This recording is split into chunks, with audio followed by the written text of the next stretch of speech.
Cult films on video, one of the strangest films in recent years, seems to be reigning strongly around the country, and its title is Eraserhead. This was the first work by David Lynch, who went on to make Elephant Man, Dune, and the controversial new film Blue Velvet. Eraserhead is weirder than all three of those films put together. It takes place in a world that maybe looks a little like ours. It has things like steam radiators in it anyway.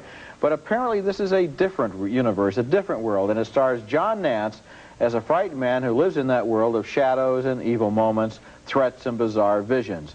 To give you an idea of the film style, here's the scene where he goes to his girlfriend's house for dinner. Do I just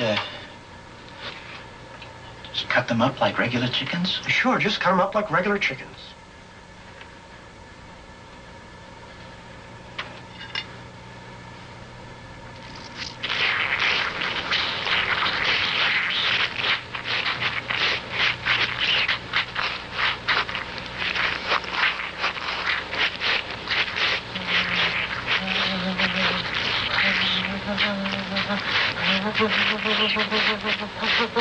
There's something really unsettling about the way that tiny little chicken is still alive on the plate, but that's nothing compared to the central scenes in this movie, where the hero and his girlfriend give birth to some kind of lizard monster that cries for the rest of the film until the gruesome ending, after which it doesn't cry anymore.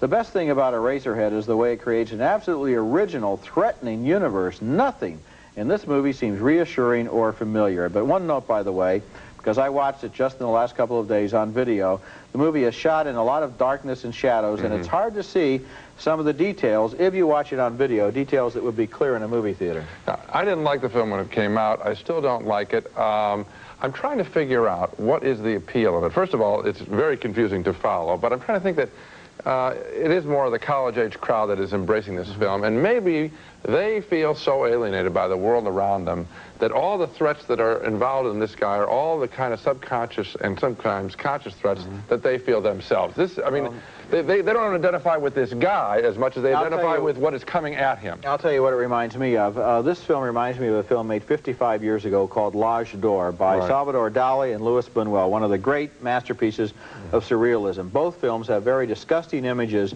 shot in a very crude way, in a very surrealistic way.